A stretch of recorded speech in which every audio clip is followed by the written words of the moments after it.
welcome to the first of the ADAS workshops for this semester.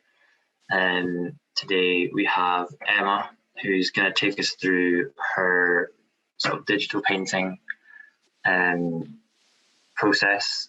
And yeah, so like I said, if you have anything at the workshop, please feel free to jump in, but we will take questions at the end, and I will pass you over to Emma. Yeah, thank you.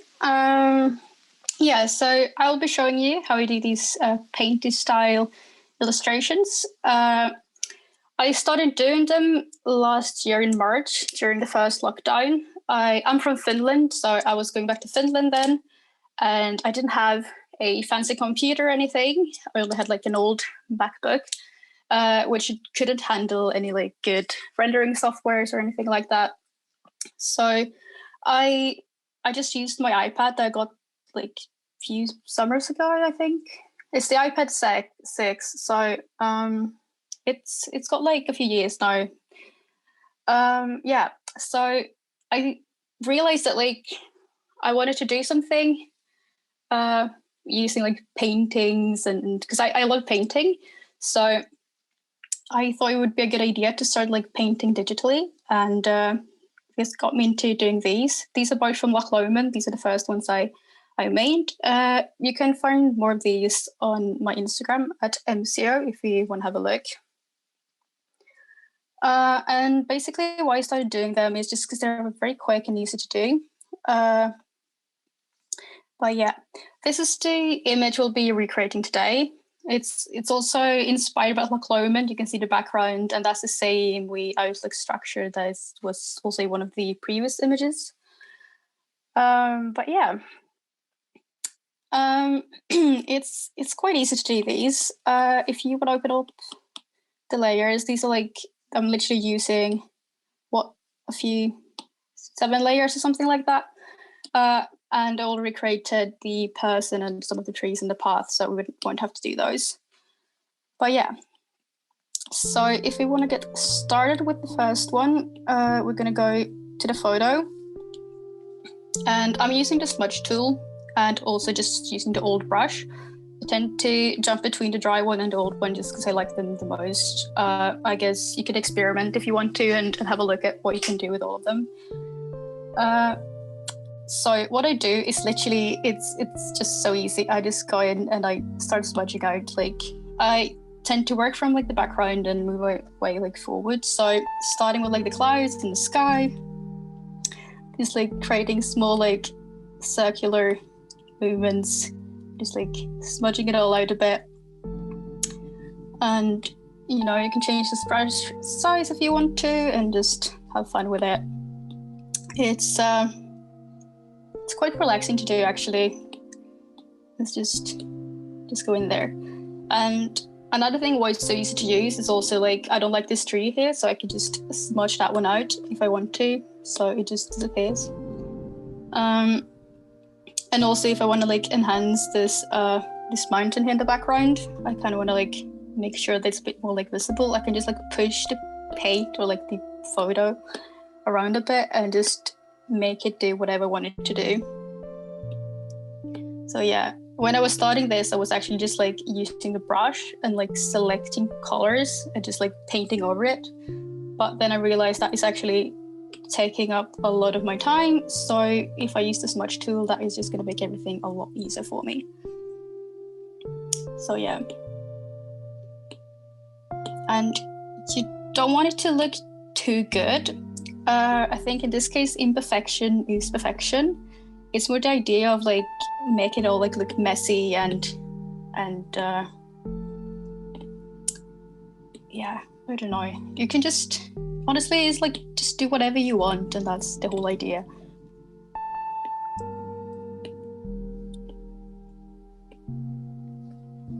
So I'll just keep painting the sky a bit. I think probably like changing like the size of your brush is key for this one.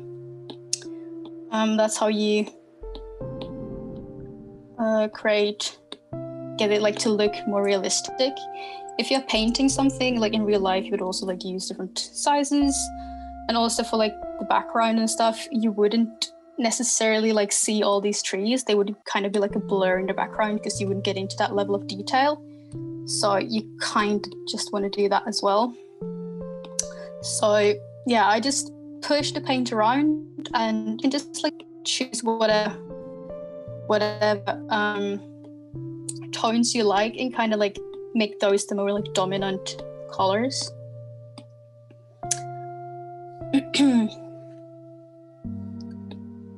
So yeah, I think when it comes to like these type of renders, it's quite like illustrations. It's more about like the character or like the atmosphere of the image rather than it looking like good necessarily. It's more about like just creating like an idea rather than like a perfect image.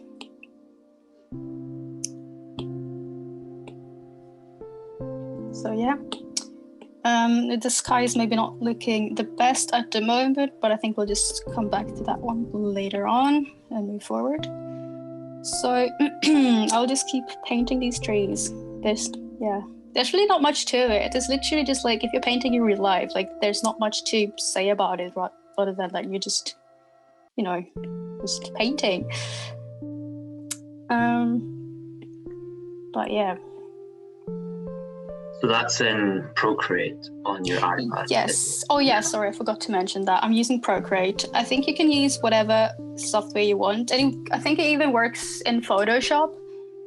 I think there's like a smudge tool there as well. So if you got like a graphics tablet type of thing, you can probably do the same thing there. I've never tried it though, so I don't know.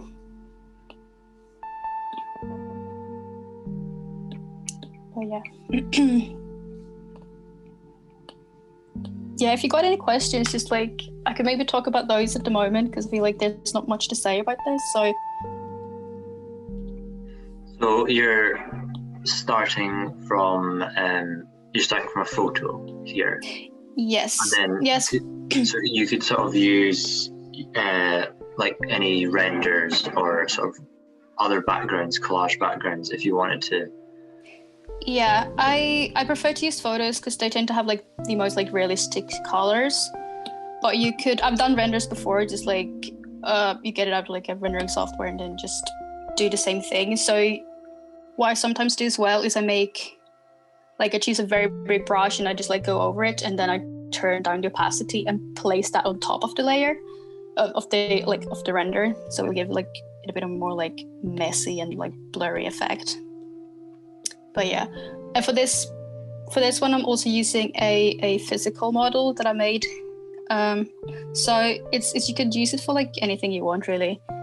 If you got like you have like a render you want to put into a photo, that works perfectly as well. And if you have like a physical model, that works just as fine as well. So it's really what you prefer to do. Like I tend to mix it. I do like to make physical models, so I usually tend to do those. But it's really just what you want to do. But yeah, so it's all about making it like a bit like blurry, messy, and it's just the way you use the brush that you can kind of decide on like how it's gonna look, just if it was like a normal painting. So like on this grass, I'm just gonna like start to do like more like strokes like these, just to give it more like a grass type of effect. And kind of like for the ones like in the front of the picture, you can just like change your brush size to a smaller one. But yeah, I think a lot of the time like renders can feel a bit cold if you don't do anything to them. Like if you're a bit like too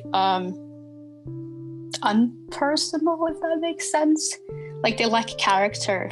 So it can be quite nice to have like that element of like making something with your hands, like a painting, and just adding that to it.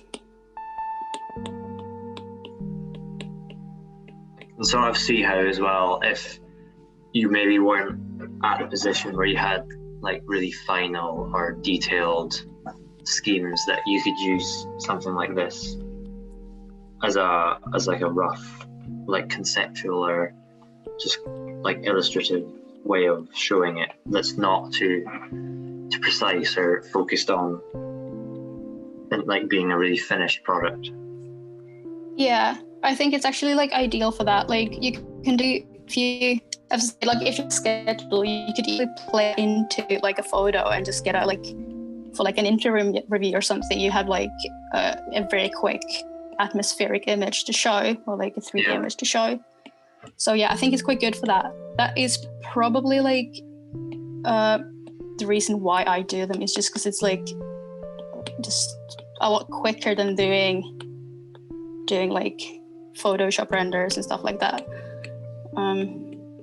And really it's just about getting like your ideas across and creating that like atmosphere.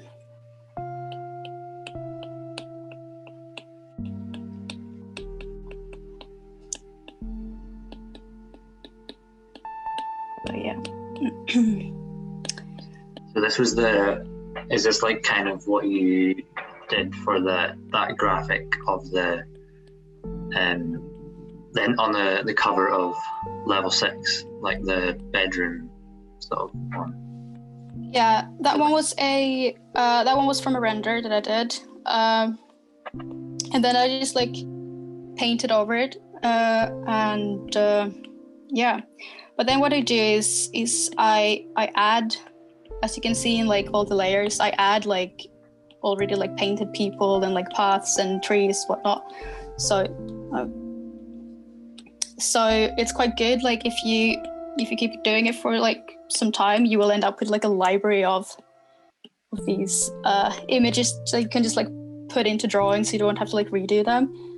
And that kind of makes it look a bit more like a collage as well, which can be quite interesting as well. Like it's not just a messy painting, it's more like a collage type of thing. And that's just kind of using the same technique, but on your cutout people or models and stuff like that. Yeah, exactly. And it's just like, there's not really much to it, to be honest. It's about like just, I don't know, like finding where you want to do it. Sometimes I like to leave like a bit of the image like underneath, so you can like see through it, because it adds like a bit of detail to it as well. So yeah, I'm just gonna quickly edit the sky a bit, and then we're gonna move on to the physical model.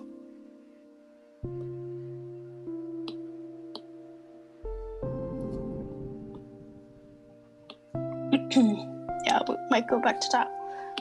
So, oh no. Yeah, here I got like quite a quick model. And you can see I even have like a 1:50 scale person in there as well. So we're just gonna take that one out and just like erase it, because that is the beauty of using this technique. You can just erase whatever you want and then just like paint over it, like this one guy here as well. So you just get your brush and then you start pushing the paint. You get your smudge tool and change it to a smaller brush. And then you can just like start pushing the paint, and no one will ever know that there was a scale person in there.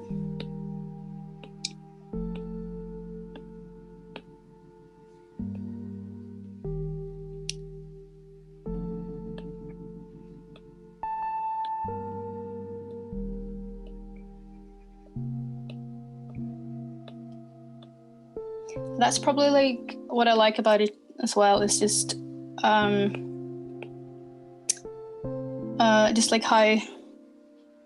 how rough your models can be for using this technique. Like it really doesn't have to be pretty. Like it can literally be very quick models that you just end up painting over or like smudging. So yeah. Can you do this sort of stuff, or you try actually using your hands, or instead of like the Apple Pencil, if you just sort of went at it without that? Yeah, like it kind of works. I mean, obviously you won't have the same like precision, and with the Apple Pencil, like you can kind of like press into the iPad and it will like sense that like it's got that like, I don't know what it's called, like, you know, when you like press in and like it changes the brush. So it does work if you just like use your fingers as well, but I would recommend getting the pencil just because it's so much easier. And like today as well, like when everything is digitally or like everything's online, even like sketching is, in my opinion, a lot easier to do on an iPad. So you don't have to like scan it and show your tutor. You can just like sketch on your iPad and then just like show that. Obviously it's not the same thing. It's still it's not the same like feeling of actually drawing on a paper, but it's quite quick and that can be quite useful. So yeah, I mean, you can spend as much time on these as you want. Like you could probably like spend a full day on this image that we're creating now, and just get it to the level of detail you want it to be, or whatever you want to do with it. But really, like, imperfection is perfection in this case. Sounds a bit cliche, but I think the fact that there are like, the messier the better, because that just adds that level of like you can tell that someone did it like not just on a computer. They added like a bit of extra like thought to it as well, which can be quite nice and like in contrast to most things that we see today. Since everything tends to be done on a computer, it's quite nice to have that like a bit of a craft into it. I don't know, yeah. He was asking if you've ever tried using this sort of style on urban sites and how that works. Yeah, I've tried to, and it kind of works. It is not as effective as in like a site like this, where you get the background, you can make it as like it's nature, so you can make it look quite messy. Yeah, so it kind of works, but you have to go into a bit more like detail, I think.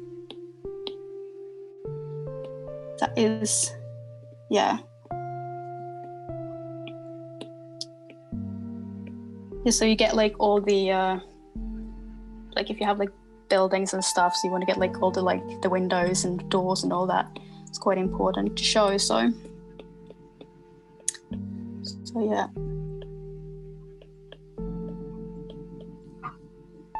If you were doing a computer render to use for then going over with this sort of technique, what do you usually use to create those? I use ArchiCAD for like pretty much everything these days. Just because I was working in a practice over summer where they used it, and I got really into it. So I'd say like ArchiCAD is quite good. Obviously they like, I literally just use the ArchiCAD like rendering software. I'm really not good at doing like digital renders. It's not my strength. So that's, I guess, also like why I started to do these illustrations as well, just to like have something different to show at a review. But yeah, I usually model in ArchiCAD and just use their own like rendering software. I know it's not the best, but it's quite easy, simple, and quick. So that's why. But I've done it with like 3ds Max as well, and that worked quite well as well. So yeah.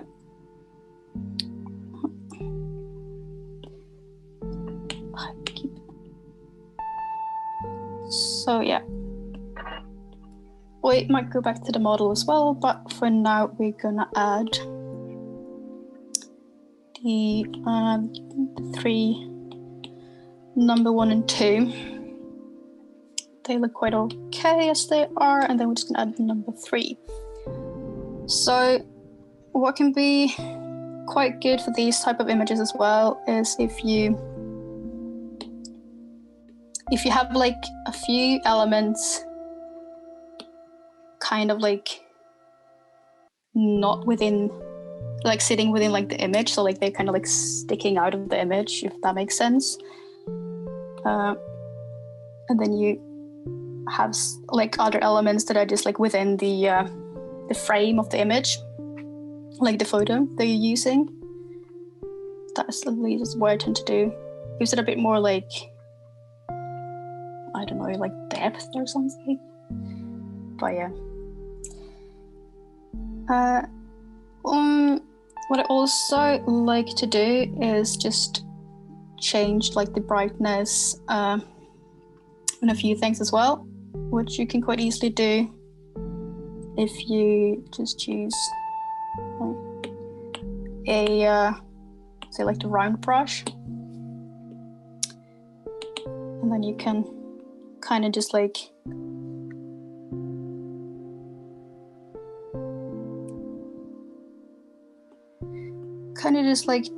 choose if you want to create like some shadows or something like that on the image. Just because that one was a bit too bright, so I just wanted to get a bit darker. Same thing with the model. Is that using a brush and then lowering the opacity and just sort of playing around with that?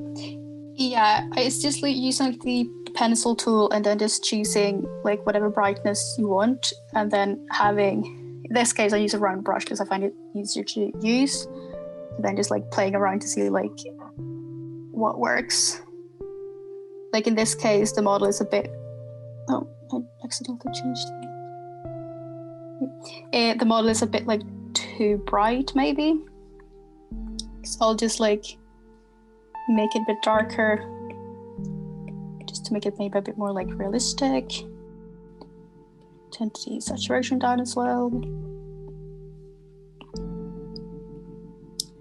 So yeah.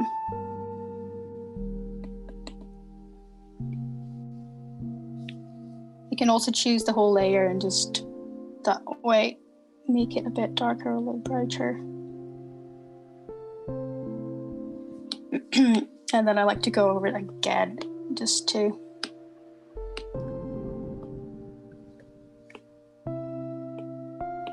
make sure everything looks like it's been painted with the same brush.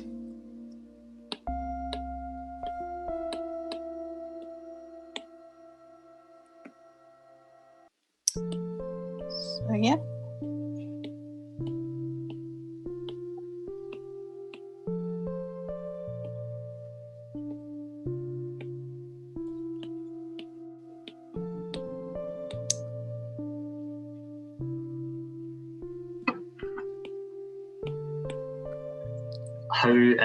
How do you insert the trees from another Procreate file?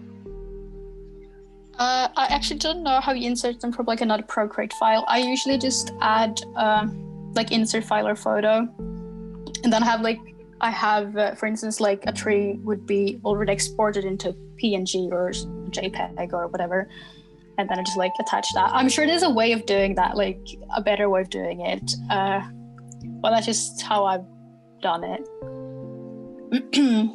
So you've got it in a library, like kind of like cut out people, and then you're just dropping in.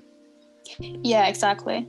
I tend to I do most of like the editing on Photoshop actually. Like I just like use my iPad for like smudging it out a bit, and then take it all into Photoshop because I think it's like you get a better precision when you do it in Photoshop.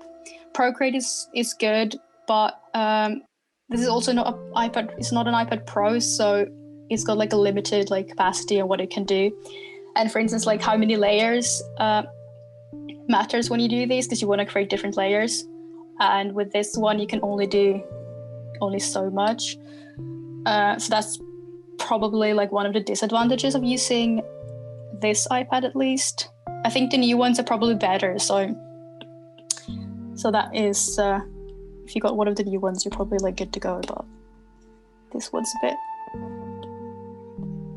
it's maybe not the best one. So we will go in there and just delete that tree from the background. And I'm just gonna paint over it a bit more. And then we're gonna go back to that one. And then we're gonna delete this part. Oh.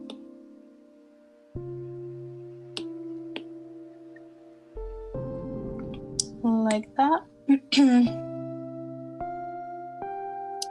And then I think we could probably add the path and the person. I find it like easier to do sites that are a bit, or like use photos that are a bit like cloudy and the weather's maybe not the best. Because that way you don't have to be super accurate with your shadows, in my opinion. Like you can quite easily get away with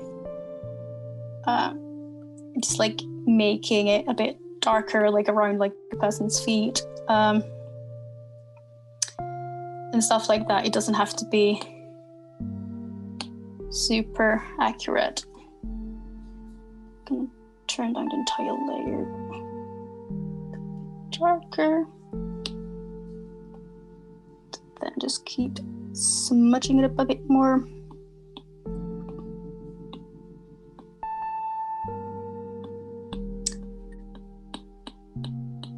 Yeah, so this is what I was talking about, how I like to have like someone like walking into a picture or like an image. So that's like kind of why I decided to have like this person like kind of move into the image. But yeah, these, like as I said, like once you have like all these trees and people, like it really doesn't take that long to make these images. You can just like put those in, add a bit of like, add the lighting a bit, add a bit of shadow, like a few shadows, and that's literally it. I just go back to this one actually and do the sky again. It's not looking at its best, to be honest.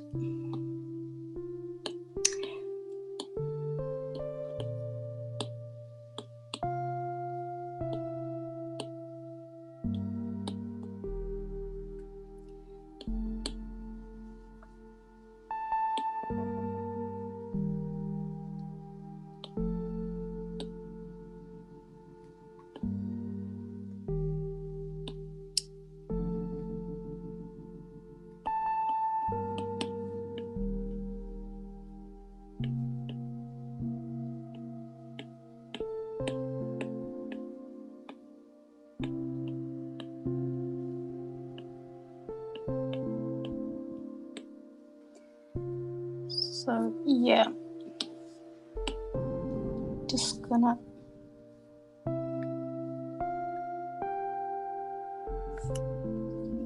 saturation down and make it even a slightly bit more dark.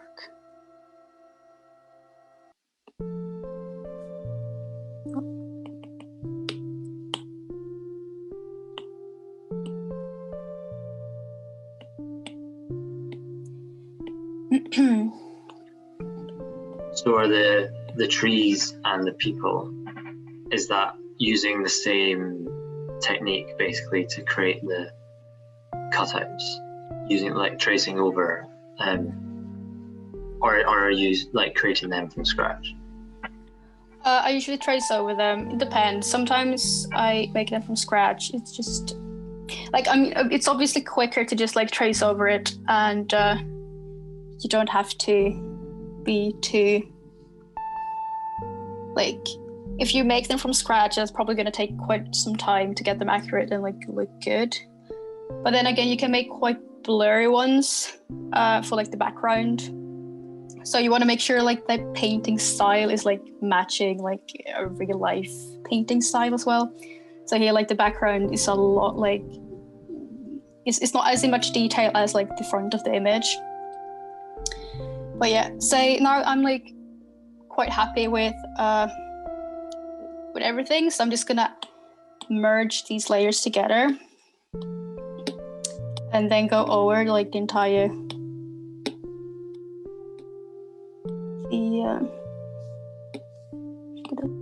that one. And then go over it again with a brush to make sure that like it looks like it's working together as a whole like picture. So you add like a bit of, say, like grass in front of it. The model. Oh, sorry about that. Maybe like on the path as well, so it looks like everything is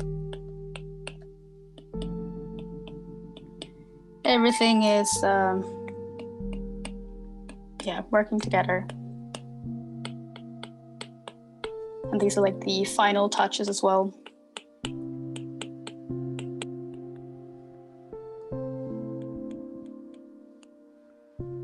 Oh, I actually forgot to. Well, I usually do take away like or delete like all the extra, like the paint on the like outside, so you get like a nice frame, so it looks a bit more clean. I should want to keep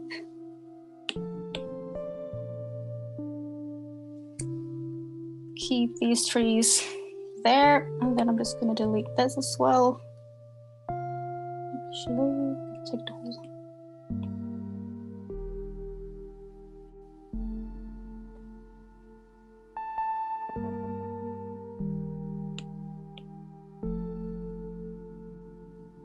Something like that. So yeah, and like the final step that I do is that I just add some noise to it. I think that just adds a bit of extra blurriness. I don't know if you can tell on the screen. It just makes it look a bit more. It's kind of like adding a filter to it in a way. I mean, that is pretty much what it is, actually. So it just looks like everything kind of works together. So yeah, that would be the finished image now. I don't know how much. I mean, it's maybe not as nice as the first one, but yeah. So yeah, thank you. That was really, really interesting way of doing it.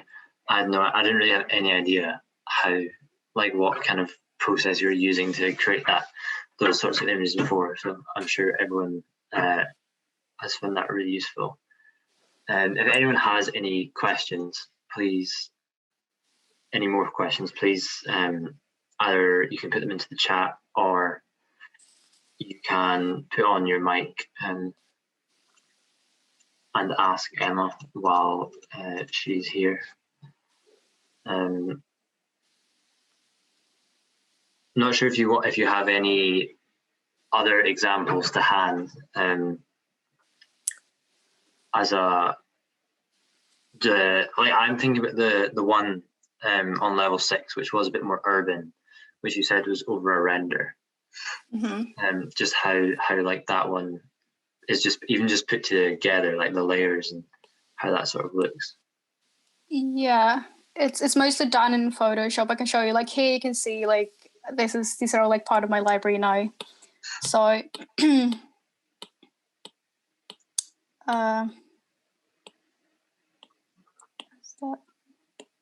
yes, that would be this image. Like, this is the painted version of it. And I think, yeah, so I made it, this is like the actual render.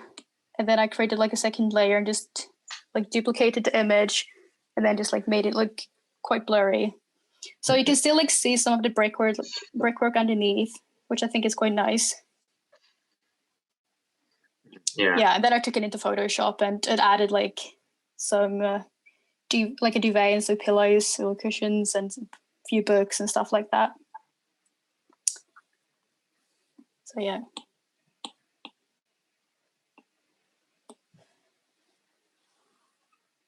Oh, sorry. No, on you go. No, I was just gonna say, there's not like, I feel like it might be a bit of like a boring tutorial, because like in if you do a Photoshop tutorial, you can go like step by step, or like click this and select this layer and do whatever. This is literally, you're kind of trying to mimic a real life painting. So that's why it's like literally just like watching me paint. So I hope you'll enjoyed it. So in that in the bedroom one with the render, you put the painted layer over the top of like the original as well. Like you kept them both. Yeah, I kept them both.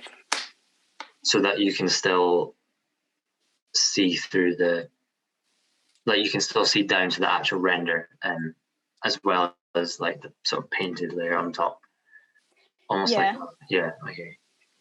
Yeah, it really depends. Like sometimes to do it that way, it just depends on like how painty the image is. This is like for the same project I did an exterior one. So this is like the base one as well that I just, because this one is like a bit too smudgy in my opinion. So I just like turned down the opacity and like placed it over the original render. Mm-hmm.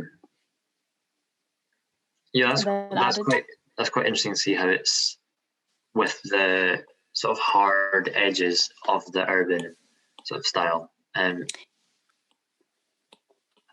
can see if, yeah, I don't think I have any other ones that would be like urban. This is like a sky that I kind of tried to do for a project in Spain.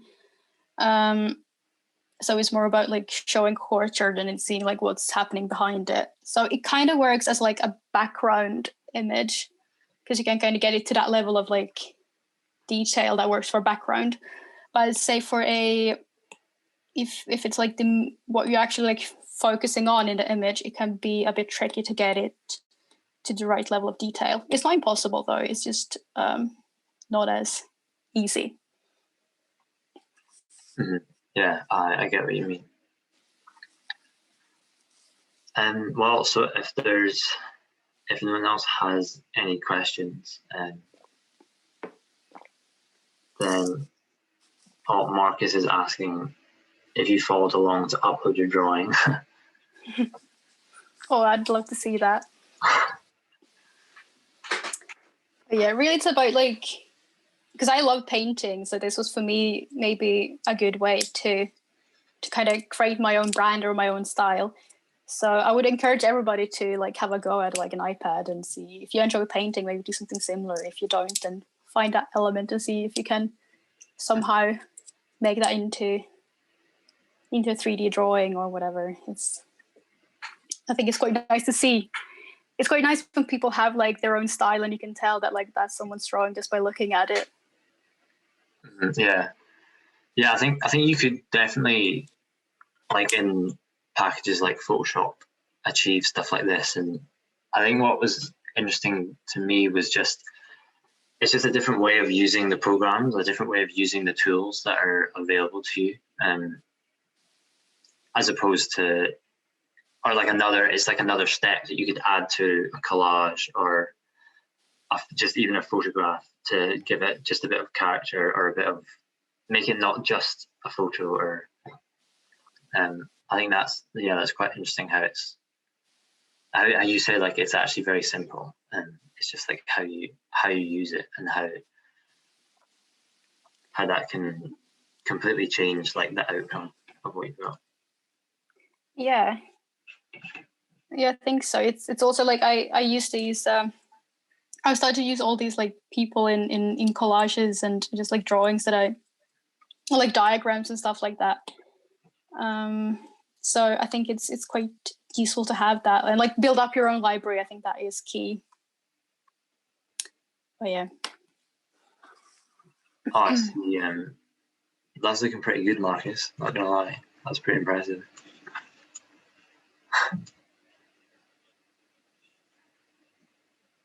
I wonder if that will make it into level 6 next semester. What do you think?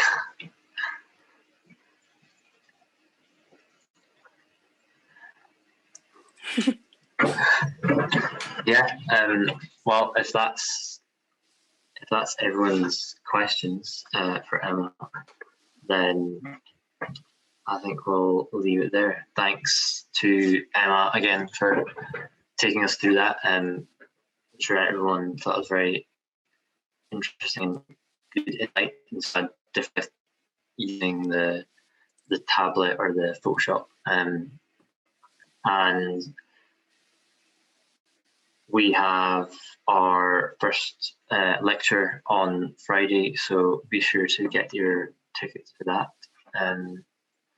And at the moment, the next workshop is scheduled for 2 weeks today, so keep an eye out on the social media for information to come about that.